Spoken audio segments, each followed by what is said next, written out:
Holy, here we go again, Batman. Hey, what's up, guys? You're listening to the NerdSync Podcast, recorded from Bandy Road Studios. I'm Scott, and we have a fun topic for you guys today. It's all about whether or not Marvel Studios should kill off one of their major characters. You might have read an article online. There's been a couple of them that kind of point to this pattern that Marvel Studios is doing with all of their movies, which is pretending to kill off characters. We're actually going to run through a list of all of the characters they've done this with right in the beginning of this episode. It's actually the amount of times they do it is quite baffling and it's surprising, really, because I didn't know it until I started making the list that, oh yeah, this is kind of a huge trend in their movies. We're also going to discuss who we think should be the first major fatality of the Marvel Studios universe. So with that said, I also want to give you guys some spoiler warnings. So spoilers for basically every film in the Marvel cinematic universe. This includes Captain America: The Winter Soldier and Guardians of the Galaxy from this year. Also spoilers for Amazing Spider-Man 2, Batman: Arkham Asylum, the video game, and Fast and Furious movies. Let's see how those play into this whole conversation. So let's get right into it, guys, and I will see you right here at the end for some more of me talking.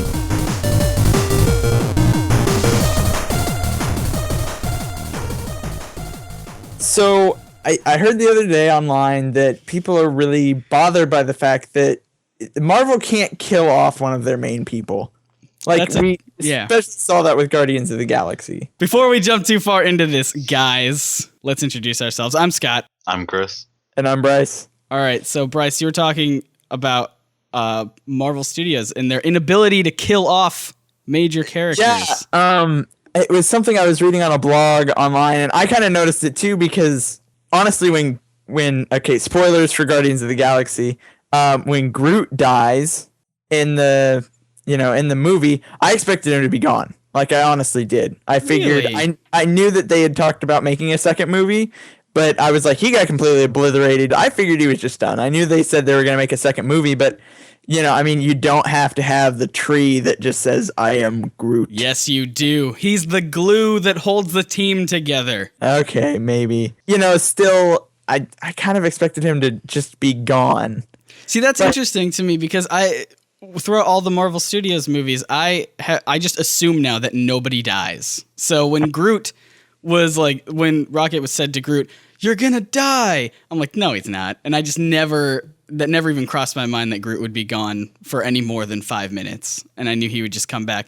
But also part of that comes from the Marvel Now Guardians of the Galaxy series, where in one of the first issues, what happens is like Groot gets destroyed and they just take a little stick of him and put him in a pot, and this is basically the exact same thing that happened at the end of Guardians of the Galaxy. So I saw that coming a little bit, but right. It is interesting though to think that I have a list here of people that they pretended to kill, Scott, or at least so prepared. I am prepared for this. I can already name a couple of them. All right, go for it, and then I'll fill in the gaps. Loki in Thor 2, yeah, pretended to kill him, and Thor 1. Because he fell into the oh, that's portal. true. Yeah. Both. So there's Loki twice. I didn't expect that. I was going to say Red Skull because Red Skull does not die in the comics ever either. But I know Hugo Weaving said he didn't want to play the character anymore. Oh yeah, that's right. That whole thing. But I don't think he died. I think it was the space gem, guys. He just got teleported somewhere. That's another. They can't just kill him. So I think the big obvious one is Coulson in the Avengers. Oh, right, naturally. Yeah, that's like the thing that made people, that's the thing that made the team want to avenge something together, was Coulson's death. And it was so great. The thing about a lot of these deaths is they don't let you soak it in enough, but in Avengers, Coulson's dead, and then like that's it for that movie. Yeah. Like there's no resurrection thing at the end of the movie. He doesn't come back. You're just supposed to sit on that for months until they're I think that's a good thing, though. Absolutely. Yeah, that's exactly what I think. It's great. It means a movie can stand on its own. Mm-hmm. And that's something that when we talk about Loki in Thor 2 dying, I thought that death was so satisfying. Like he sacrifices himself and then he dies. And I think if they just left it at that would have been fantastic. Like that would have been great. That would have been a great end for Loki. But here's the thing. I'm not saying it has to be an end for Loki. I think maybe in Thor 3, because now he's portraying Odin now. I think if they didn't reveal that at the end of Thor 2, but they let us soak in Loki's death for a couple years until Thor 3 comes out, and then all of a sudden, big twist in Thor 3, it's not Odin, it's been Loki since Thor 2. And then that makes you like, oh my gosh, what about all these things that happened? And then, oh, what? That's crazy. Yeah, that would have been a good plot twist. Because then they probably revealed that a little. Well, I know they have a plan, but at the same time, that would have been a great plot twist. I think that people would have lost their minds in theaters if they thought Loki was dead and all of a sudden he comes back to life and there was like no leaked footage or anything about it, but all of a sudden, boom, there's Tom Hiddleston up on the screen again as Loki. People would have just gone crazy. Yeah, but that would have been like a bad thing for marketing, though, because Marvel has already stated that they have a certain way they like to tell their stories, to which James Gunn has testified to that. So I could see why they would say no, we can't kill off Tom Hiddleston. We have to let people know because then we'll lose female viewers. Of course, which that's a distorted point of view. That's like a business executive point of view. Right. That's not from the point of view of someone who wants to tell a good story. That's just someone who wants to make the most money, which you can't really blame them for, I guess, because money's the kind of thing that helps these movies keep coming out. Yeah. But it never elevates the movie to a higher status. Yeah, I agree. So Iron Man 3 was another one where I felt like they had the opportunity to really screw up Iron Man's life by killing both Happy and Pepper. Happy at least should have died. Like, there's no reason that he should be alive, because that's the thing that would have just completely... Even if they don't want to kill Pepper, which that's fine, I can understand why they wouldn't want to do that. At least kill someone like Happy, who's like one of the closest friends that Tony has. That would really screw him up, I think. Well, you know what I really expected from Iron Man 3 was I thought for sure they were going to turn Jarvis into the new Jarvis that they have in the comics now, which is Pepper, but abbreviated PPER. Yeah. And it's like a female Jarvis, and I thought that would be really neat if they killed Pepper. And then Tony was like, "Oh, I can't live without her," and then he kind of like a transcendence thing where he uploads her memories and her mind into a computer, and then. But of course, they had to go and do the whole extremist thing where now it's like super Pepper Potts, and she's a hero and whatnot. She's fine now. I think they healed her. I don't remember that movie. Oh yeah, they injected her with that stuff. It was kind of corny. Explain. Who cares anymore? They should have killed somebody in that movie. Can we agree on that? At least they killed the bad guy, though. They killed what's his face? Yeah. They killed Aldrich Killian, but they didn't. Yeah. But they didn't kill Trevor because he was in that one shot. That he went to jail. Yeah, but that one shot was actually kind of cool, though. The All Hail the King one shot where they reveal that there's a real Mandarin, and then he's really upset with Trevor for taking his name. That was a smart move. Smart move. They totally saved it then. Mm-hmm. Saved it. That was like, woo! Almost. Yeah. Almost lost a lot of people upset with that. Yeah, absolutely. Me included. Yeah. So this is like... This is another one that I'm kind of not upset about, but I'm just like, I can't believe they did this. It's Nick Fury in Cap 2. I was like, yes, he died. Something important happened. His action sequence in that film was spectacular. The driving sequence and everything. It was so good. And then when they killed him, it felt so like emotional and heartbreaking, and it was great. And I just knew in the back of my mind, no, he's not dead. So I can't get emotionally attached right here. He's not dead. He's coming back. But if they let that stew for a couple years or something, like if they never brought him back and they were just like, all right, he's dead by the end of this movie. That's kind of like official. Not really, because we have a plan to bring him back. Then they could later reveal in like Avengers or something like, hey, here's Nick Fury again. And then again, everyone would be like, oh, that's so cool. Yeah. Yeah. See, I was thinking like what they should have done there is not have him come back in the movie, but since they kind of needed him to come back for where the episodes in S.H.I.E.L.D. were going. Right. Leave him dead in the movie, because that would make it another standalone movie where you're not like, okay, well, where's this leading to now? Mm-hmm. But then bring him back in the TV show. So then people that, are only watching the movies, now they have a reason to go watch the TV show, because it's like, oh my gosh, Nick Fury's still alive. What happened? I did enjoy him in the last like, I don't know if it was the last one episode or 2 episodes, but the last few episodes of S.H.I.E.L.D., I thought his role was pretty good. He had some good lines. Yeah, when he came back, is just kind of like, yeah, I'm not really doing anything now, so I'm going to do whatever I want. Basically, I saw him as no longer Nick Fury, but Samuel L. Jackson. Yeah, and I thought it was fantastic that they had him wearing the same outfit as he was wearing at the end of Cap 2. That was really awesome. That just...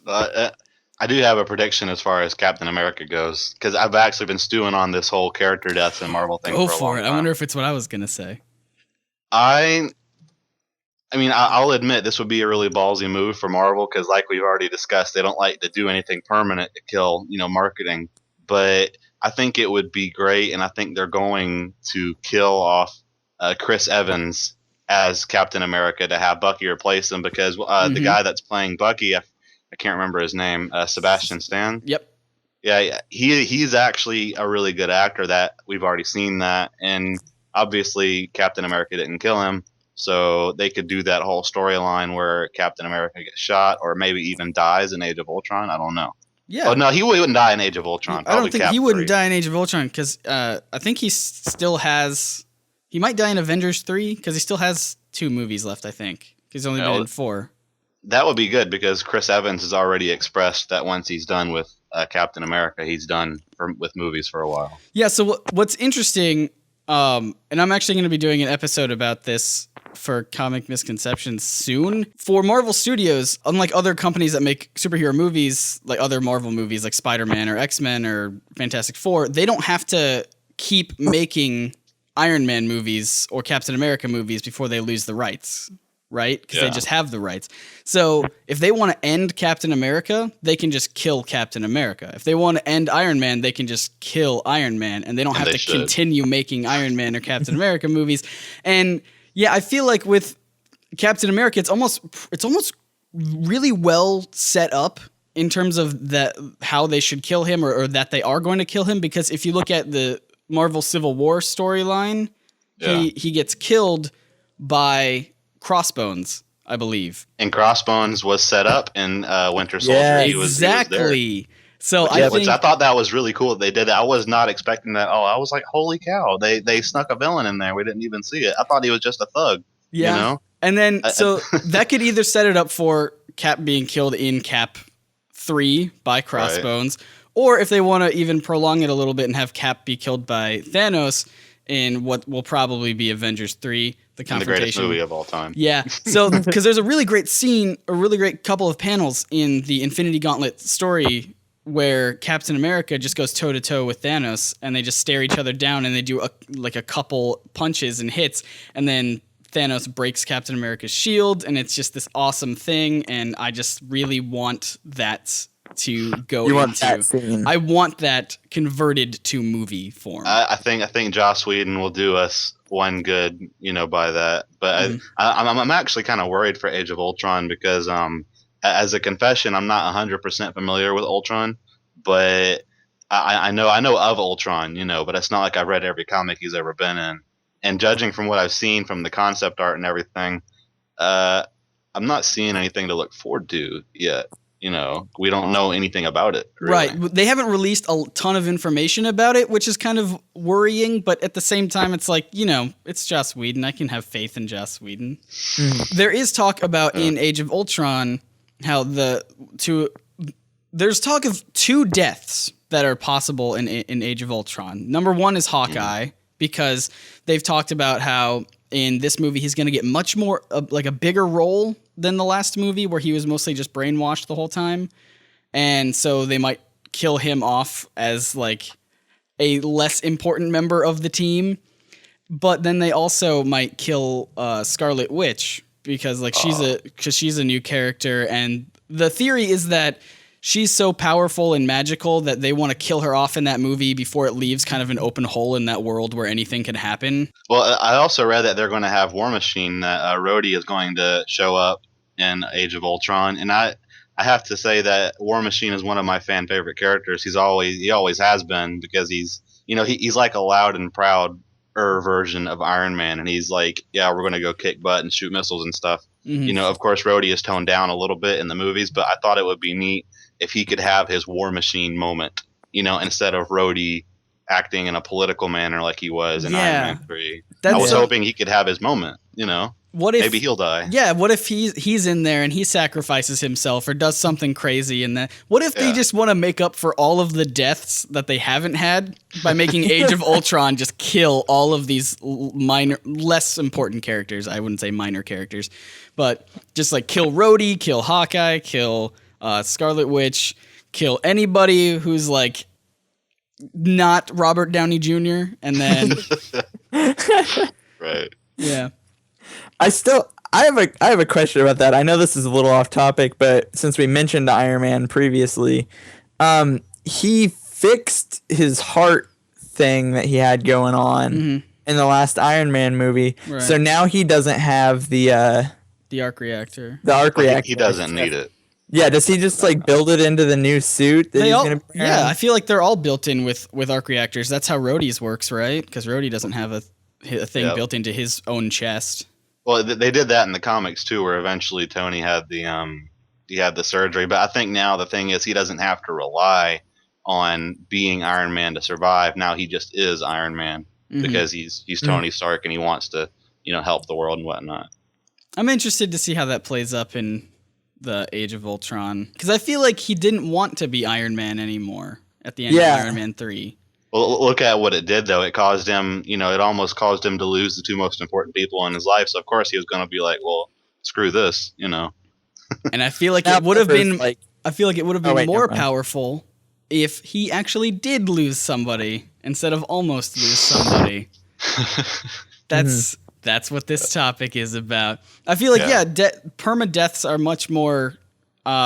much more meaningful. When you look at Spider-Man 2, for example, the Amazing Spider-Man 2, and you have, spoilers, the death of Gwen Stacy, and it was, like, so emotional and so sad, at least to me, because... That was a great scene. Scene.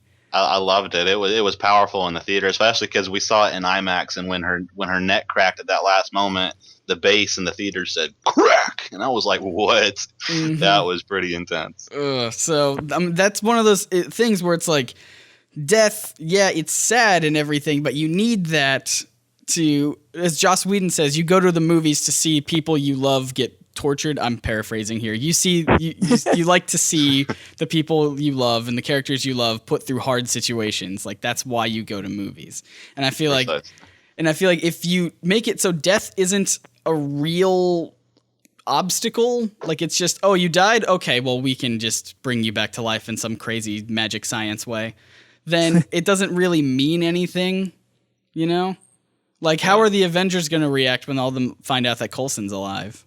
Well, this is upset that somebody kept it a secret from them. Yeah, probably. Well, Scott, I can connect this to our conversation a couple weeks ago when we saw Guardians of the Galaxy, and you mentioned that you played Batman Arkham City. Mm-hmm. Spoilers for that game. A lot of people died at the end of that game, like major characters. Like everybody freaking died. And I thought, man, why has Marvel never done that? In DC, people freaking die. That they're gone. Well, what was interesting about that is because when we were having that conversation, you said that you wanted the Joker to come back in the Arkham Knight, like you wanted it to be the Joker. I wanted them to bring that full circle. And I'm like, no, I think the permadeath makes it feel like it's a real world. You make it feel like the Joker's death really had an effect and it really was powerful instead of just like, oh, he died. Well, guess what? He's back. And then that's it. Well, I don't know. I guess I kind of expected it because when I first saw the trailer for Arkham Knight, I guess we're switching to DC now. When I first saw the trailer for Arkham Knight, I thought, oh, that's clearly the Joker posing as Batman to rub it in his face, and I thought that would be the logical assumption. But when you told me that about the Joker being dead for real, I was thinking, wow, I guess they really should emphasize that because that would be an interesting Batman story, Yeah, does that game come out yet, or is it going to come out this year? It's not out yet. Okay, it's come out. So when it comes out, and then people listen to this in the future, I guess we'll hear whether or not it is the Joker under there, or whether or not the Joker comes back in some capacity. Yeah, if Arkham Knight was out, I would be playing it right this minute. Yeah. Screw the podcast, man. Just play video games all day, right? Woo! I don't play video games. I was about to say, Scott, wait a minute. That's not me, bro. But I want to talk about Bucky, I guess, for Captain America, because it was a big deal. Didn't die. Because this was a really good way to handle it. Like we've been talking about how when you kill a character, just let it stew for a couple years. And then if you want to bring him back, bring him back, but don't show it at the end of that one movie. Because Bucky died in Captain America, the First Avenger, and it was like a huge deal. Like that was like Captain America wanted to get drunk. He started drinking, but he couldn't because he had a healing factor. And we already kind of knew what would happen though, because we read the comics. Yeah, I mean, weed might have, but a lot of people in theaters might not. They might be seeing it for Chris Evans. So, oh no, Bucky died. Who's Bucky? I don't care. Chris Evans, muscles, yeah. And then. Yeah, so but that's a good way to handle it, because then you have this really emotional scene. You're attached to the character. They don't come back at the end of the movie. Well, because Captain America came back. He kind of died and then came back at the end of the movie. But, I mean, that's the story of Captain America. There's no avoiding that. But in Bucky, you just have this where they give you kind of this hint of he could come back as the Winter Soldier, but they don't announce it like in that movie. They're not like, and look out for Bucky coming to theaters as the Winter Soldier in just a couple years. They let you stew on that, and then when they announced the title for the next Captain America movie, then everyone was like, oh my gosh, yeah. And it's kind of that feeling of the person that we thought was dead is now coming back, and it's I think that's a great way to handle emotional deaths, even if they're not permadeath. Well, I can add to that actually, because I've been dragging my dad off to see the Marvel movies so he can keep up with them, because I know he kind of enjoys it. So we went to see Captain America 2 together, and I knew full well that Bucky was coming back, but he did not. And then when it happened, he was like, "What? That's his buddy, right? Bucky?" I was like, "Yes, he made the connection." Perfect. Yeah, that's. I love that when you get that sense of, even if, especially when it's something that I'm not following like comic books, but when it's like a different movie franchise and all of a sudden like something crazy happens and you're like, oh, this connects back to this thing, and it's like, and it's awesome. I'm a sucker for the Fast and Furious movies. I don't know why. They're just so bizarre and ridiculous. I can't get enough of them. No, I don't. It's a hard experience to say because they're not good, but they're so much fun to watch. Are you sad that Paul Walker died? Oh yeah, I'm so sad that or did he? Maybe they'll bring him back. And then Machiavelli. Is that too soon? Should we not have made that joke? I don't know.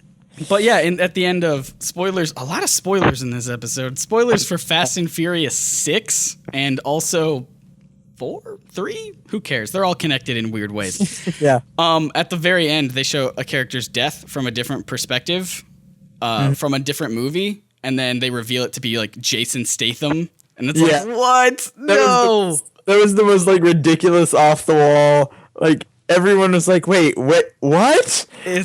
When did Jason Statham become a part of this? I know. He had never been a part of it before. And all of a sudden they're like, here's Jason Statham, by the way, post-credit scene. And everyone's like, oh my gosh, what? And then they set it up for Fast 7. And now I'm excited. So much fun to be had with that. Who do you guys, hard segue, who do you guys think, who's your preference that Marvel should kill off as a meaningful death? Everybody soak that in for a little bit. Yeah, I'm gonna have to think about this one. And Marvel Studios specifically, obviously. I'm going to say I don't know. As far as a storytelling perspective, I have no idea because I don't know their long-term plans. Right. But if I had to choose somebody to die, I would say please kill Thor. Really? That's interesting. Tell me why. His movies are not my. Well, I don't think the movies are very good. Me neither. I'll be candid. I don't think the Thor movies, they're entertaining, and I'll see all of them. Like the opening weekend, of course, for Marvel. But I don't like the character very much. I don't really connect to his character all that much. He's just there for giggles and muscles. Of course, he's eye candy, and he's there for jokes about him being from Asgard. Yeah, a lot of the Thor jokes are just about juxtaposition of he doesn't know how Earth works, and then and like we talked about with Loki coming back in the movie, they keep goofing up the storyline and they keep failing to capitalize on things like that. So I think it would be neat if they would just say, you know what, Thor got his butt kicked and he's dead. Right. Have there's always rumors about Thor 3 being about Ragnarok, and then he could possibly die in there. I think, not to sound like a broken record, because I always say this, but a good Thor story would just not take place on Earth. That would just be my thing. And I feel like that would be how I would fix all Thor movies. Well, I thought that was the point of Thor, is it's not on Earth, and they keep bringing him back to freaking Earth, you know? Yeah, that's something I really liked about Guardians of the Galaxy. Like we talked about in the spoiler cast. Plugging our own podcast that you're currently listening to. Just go to iTunes and listen to the last one. But the fact that everything was so spread out across all these different worlds and universes that are all a part of that storyline, it was really interesting to see just all of the different things that there really were. Like when they went to the disembodied head that was floating in Nowhere. space. Nowhere, yeah, that place. When they went there, it was just really cool to see that there's like this crazy mining colony just out in the middle of nowhere. Literally in the middle of nowhere. There you go. Except did you notice how it was spelled? Yeah, it's spelled with a K, right? Yeah. As in nowhere. Yeah. As in know where this is in case you get lost. Yeah. But I thought the fact that they went there, I was like, oh, this is like, a den of robbers almost, this cool little thieves place where, rules don't really matter and they're just kind of hanging out there, as opposed to just floating around the planet that was basically Earth and being like, oh, now we're going to we're technically fugitives, but not really, because we're really protecting this planet, but we're still on it. So they're still looking for us. I don't know. Exactly. It made a lot more sense for them to be really spread out. Mm-hmm. Give travel. Us a look at the galactic scale of the Marvel universe. So, Bryce, who would you say you want to die? I'm putting you on the spot here. Yeah, and the name keeps coming up in my head, and I feel so bad, and I know you guys are going to jump all over me as soon as I do it. Black Widow. I knew it. I knew you were going to say Black Widow. Okay, I'm not going to jump on you. I just want to know why. Why would you kill Scarlett Johansson? I feel like has gotten really stale. We know who she is, her background, where she's come from, and I feel like she's just non-essential. Even in the Avengers movie, she just gets chased around the helicarrier by Hulk for the longest time. And then I feel like, in Cap 2, she really played, kind of an important part there at the beginning of the movie. And, little bits here and there, like giving informational stuff. And the tower scene at the end. Okay, so she did do a lot in Cap 2. She did do some stuff in Cap 2. But anybody could do that, though. I mean... Could you do it, Bryce? I'm putting you on the spot. I'm not in the Marvel universe, so I could... Bryce Nolen is Black Widow. Black Widow. Oh, gosh. I don't know. I feel like her storyline has gotten really stale to me. Like I said, we know her history. We know what she's all about. And I just don't really know where they're going with her character. See, my thing about Black Widow is I feel like the most interesting to me she's ever been was in Iron Man 2, where she had all those crazy gadgets and she like beat up a whole hallway of guys by herself using like all sorts of crazy things. I thought that was so cool. And then when they brought her back in Avengers, they're like, oh, all these cool gadgets and like James Bond-esque gear, we're just going to give her guns instead. And I'm like, oh man, that's not fun. Yeah. Yeah, Iron Man 2. I don't know if I like that movie or if I don't. Yeah, I mean, we'll talk. That's a topic for another time. But yeah, I wasn't a huge fan of Iron Man 2. But I think the more that I watch it, the more I appreciate it. I don't know. I really liked all the Iron Man movies. I love the. Shut your mouth, Bryce. You don't get an opinion. But you want Black Widow to die solely because you just don't find her character interesting. I mean, I don't find Hawkeye really that interesting either. Mm-hmm. But I don't know. I feel like she is literally just there for eye candy. Like they could have replaced her with Hawkeye. Somebody who's skilled in martial arts is really like kind of sneaky. Got these cool gadget arrows. Yeah, exactly. Has his gadget arrows and stuff. He could have basically. I mean, they needed a female role, obviously, because it would have just been all guys in Cap 2 if she wasn't there. And also almost all guys in Avengers, with the exception of Maria Hill. Maria Hill. Yeah. Which I'm glad she was there because that actress, I keep forgetting her. Colby getting her name. Smulders. Yeah, she is hot. So I was like, yay. That's all anything boils down for you, Chris. Yeah. Well, it's the truth though, because you have to stare at them for hours. So if you don't like what you're seeing, then it's like And that's why I'm a huge fan of Clark Gregg as Agent Coulson. Where did you get that? I have a bobblehead of Agent Coulson for the listeners. I got it in the other day. I'm obsessed, guys. Don't read too much into it. Yeah, I don't know. I guess just her character to me, I feel like she is literally just there as eye candy and nothing more. If her character was more interesting, or like you said, got all those really cool gadgets and did really neat things that weren't just martial arts and guns. Yeah, so it is interesting to me that both of you guys chose who you want to die based off of just you didn't care for them, really. Yeah. So what about you, Scott? So now you're putting me on the spot because I asked the question without having an answer myself. All right, if I had to pick one person to die, I would do Captain America.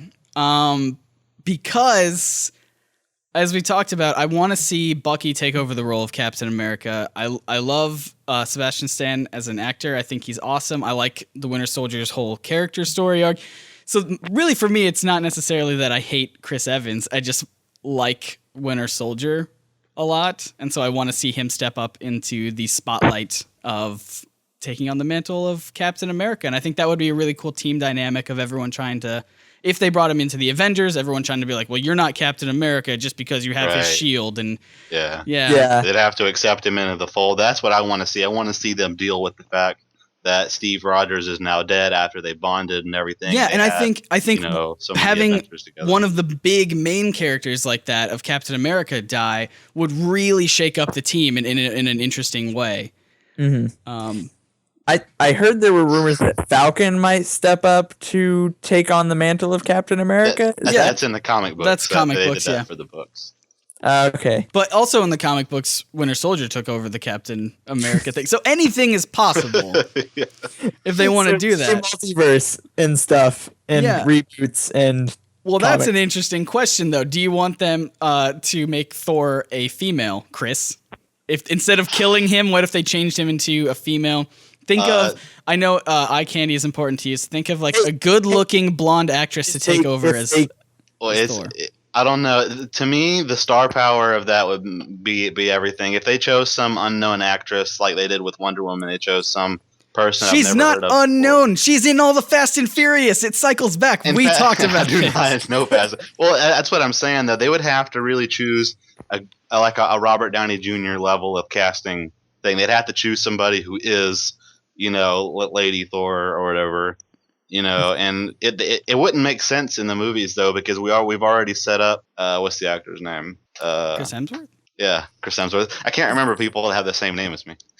Apparently, huh? We've already established Chris Hemsworth, as a staple of this universe, and he's a big, hit with the ladies. To go ahead and just swap him out for a woman just because, I feel like that would hurt their reputation a little bit, because then it would be like, oh look, we're shaking things up, yay! Right. Or here you go, we kill off Black Widow, and now we still need to have a female on the team, so Thor gets dishonored or somehow. Sure.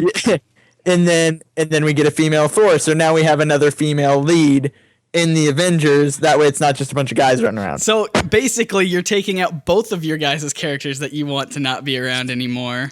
Exactly. In one move. That's brilliant. And also Captain America. Okay, we can't replace that many people. Yes, we can. All at once. It would just fall apart and nobody would know what's going on. Captain America goes on vacation at that time and he asks Bucky to fill in. Yeah, it's like a whole thing. It's like all at once. It's Iron Man checking his voicemail and it's like, oh, hey, it's Steve. I'm going on vacation. Bucky's this thing. And then it's like, greetings. This is Thor from Asgard. I have been dishonored and I am now going to have a female replace me. And then it's like another thing. And all of a sudden it's like, oh, by the way, Black Widow died. And then Iron Man's like, gosh, what else could go wrong? And if Black Widow dies, they could do a Weekend at Bernie's thing. Yes. Oh my gosh. Oh my gosh. I love all of this.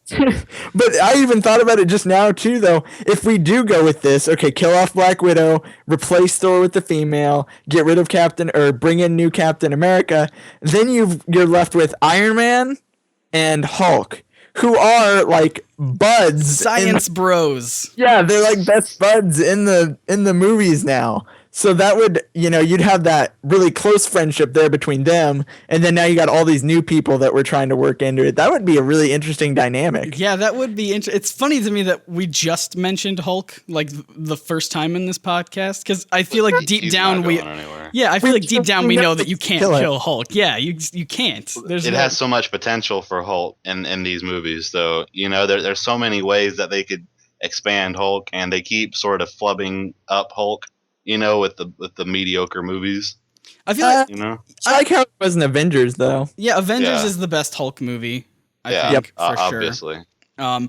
I liked in the Incredible Hulk. I did like that movie, the Marvel Studios one that Chris says is not in his head canon. Well, I liked the Incredible Hulk, and it was a good movie, but I have to be honest, I was extremely disappointed that Edward Norton would not be coming back, and I was resentful of that. So I was like, I wish Edward Norton would have been in the Avengers. That would have been really, really neat. But then Mark Ruffalo came along, and all was right with the world. Yeah, he's cool, I guess. You don't like him as much as Ed Norton? Yes. I don't know. Mark Ruffalo is not one of those actors that makes me feel like I could be him, like if I were that character in the movie. Right. He doesn't register on that scale for me.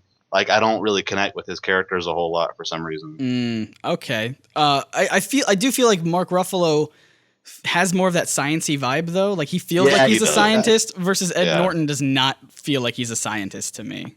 Yeah, no. I did like in the Avengers, though. That was the best Hulk we've seen. Yeah, they brought him in for science, and that was it. And then all of a sudden, it just happened to also we need a big smashy guy, so do your thing as well. I really like how they pulled it off in the Avengers, especially when Hulk comes crashing down to the Earth and ends up inside of that school gymnasium or whatever, and the janitor. The janitor is just like, "You don't got any pants on, boy," or something like that. I don't remember exactly what he said. It's amazing. We can talk about characters that actually are dead in the movies. Are there any? Yeah, a lot of the origin characters are dead. For example, Dr. Erskine from Captain America. What's that guy's name from Iron Man? Jensen. He's dead. Thor's mom, Frigga. Who cares? Yeah, I thought about that. I was going to mention that earlier, but I forgot about it. That was a character that they killed permanently, but it didn't feel good. Like, it didn't feel like a well-deserved, well-earned death. They just kind of... Well, I've already told you, I have issues with Thor 2 and the fact that they focus so much on the romance part that's going on. And I don't know, it's like we lost focus a little bit of Thor and what's going on in Asgard. Mm-hmm. Yeah, I feel like their relationship between Thor and Jane is purely just based on looks. They're like, hey, we're hot. Let's be a couple. And then that's it. Natalie Portman is hot. Gosh dang it, Chris. But see, my issue with that they didn't even want her in Asgard in the first place. Mm-hmm. And then she gets this ether thing, which, I guess wasn't her fault. But then Thor's mom dies because she was protecting her. Right. Which really, she has no reason to protect this girl. Thor just kind of like showed up with her and is like, hey mom, this is my girlfriend and stuff. Well, she's protecting her because she has the ether.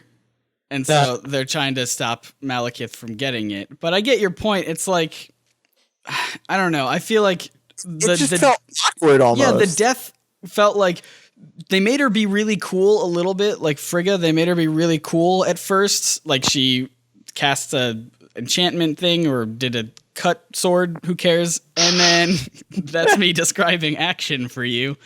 But then they just killed her, and they had this whole like ceremony of lighting her on fire and sending her out to sea.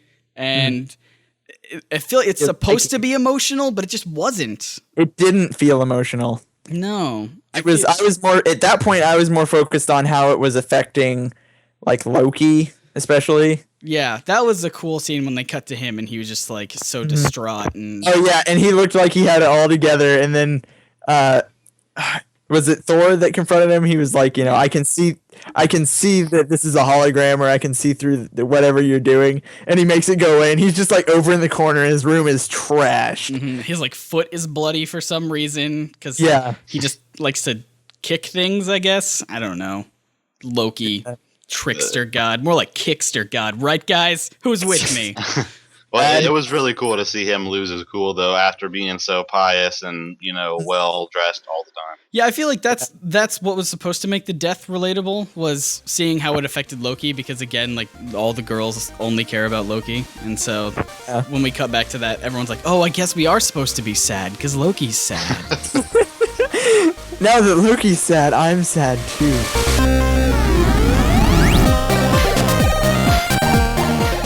All right, that was our conversation about Marvel Studios killing characters. I know now, after listening back to it, that it wasn't really whether or not they should kill characters, but it was more just why we think they should and who they should. So, in order to keep it fair, I want to ask you guys if you have an opinion on why they should keep all of their characters alive, why they shouldn't kill a character, then I would absolutely love to hear them and get a conversation going. If you're watching this on YouTube, please leave some comments down below about that or any other thoughts you had about this episode. If you're if you're listening on iTunes and Stitcher, I'm still not used to this whole podcast thing, guys. If you're listening on iTunes and Stitcher, then you can tweet at us at NerdSync, NerdSync, or if you have a really long comment that is more than 140 characters, you can go to our Facebook page, NerdSync Productions, or if you're old-fashioned, it's not really old-fashioned, I consider it old-fashioned, you can send us an email, nerdsyncproductions@gmail.com. And I would love to respond to you guys, maybe even read a couple of them on this show to really get you guys involved as well. Speaking of getting involved, did you know that you can help out the NerdSync podcast simply by rating and reviewing and subscribing on iTunes and Stitcher? That honestly helps us out more than you can ever imagine, and it really doesn't take that long to go over there and write a quick little review on iTunes or Stitcher that's like, hey, this show's pretty cool. And that really helps us rank better in search, helps get more people to find this, and helps spread the love of comic books that we're trying to share around the internets. And as always, guys, thank you so much for giving us your time and listening to this episode. We really do appreciate it more than you could even know. And we will see you right here next week for more of the NerdSync podcast. See ya.